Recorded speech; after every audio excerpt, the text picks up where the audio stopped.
Welcome to another SCP articles reading. Today we have SCP-131, the iPods. Now without further ado. Item number, SCP-131, Object Class Safe. Special Containment Procedures. No special safety procedures are to be taken with SCP-131-A and 131-B. They are free to travel about Site-19 so long as they do not attempt to enter any restricted areas or attempt to leave the facility. Casual contact with these subjects is permitted, but it is recommended that such contact be kept to a minimum to prevent the creatures from forming an attachment to personnel. Hourly tabs are to be kept on the subjects at all times. Failure to account for their presence at these times constitutes a Level 1 lockdown situation. Any report of abuse or mistreatment of the subjects will result in a harsh reprimand. Description: SCP-131-A and 131-B, effectively nicknamed the iPods by personnel, are a pair of teardrop-shaped creatures roughly 30 centimeters or 1 foot in height, with a single blue eye in the middle of their bodies. 131-A is burnt orange in color, while 131-B is mustard yellow.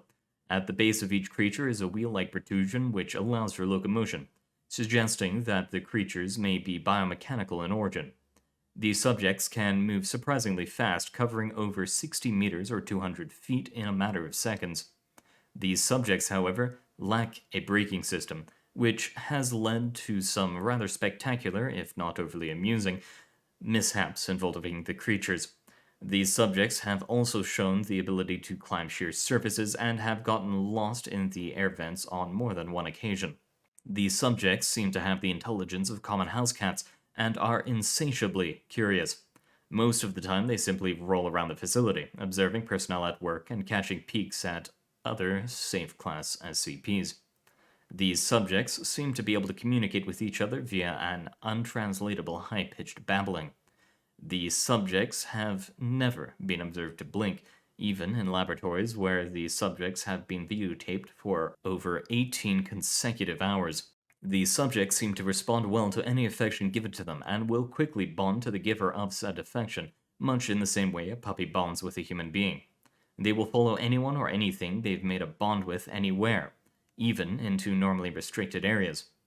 Although curious, these subjects can sense danger in their general vicinity, and if the object of their bond begins to approach something they register as dangerous, for example, Euclid or Keter-class objects, they will swarm around their bonded companion's feet, or appropriate extremities, while babbling in a panicked tone, as if to warn them.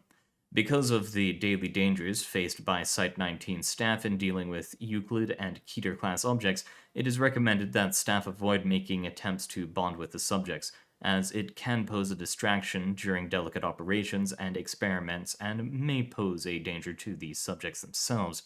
See Addendum 131-1. If these subjects are ignored by their bonded target long enough, they will eventually lose interest and return to their normal activities. It should be noted that these subjects require no real care or maintenance from the site staff. They do not eat, leave droppings, or even sleep. It would seem that the only sustenance they require is visual stimulation, although this requires further study to verify.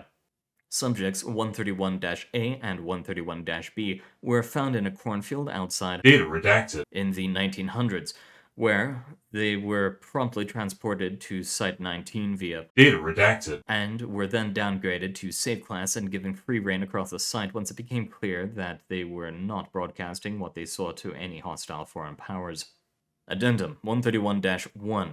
During incidents that took place on a redacted date, the subjects followed one of the cleaning staff on routine cleaning of the container of SCP-173.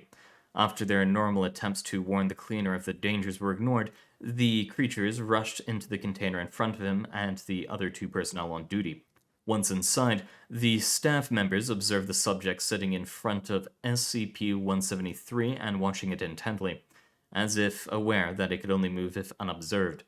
The cleaners ignored the presence of the subjects and continued with the bi-weekly cleaning as per standard procedure. When the cleaning crew left, these subjects did as well, rolling backwards slowly and never taking their eyes off SCP-173. Current applications of 131-A and 131-B as wardens for SCP-173 and perhaps other SCP that require constant observation, such as SCP-689, are being considered. What cute little creatures. Maybe one day they might be real, but until that day, we're gonna have to deal with enjoying our fluffy little pets. So, thank you for coming, everyone. It's been an enjoyable read myself, and I hope that you did too. Good luck, and goodbye.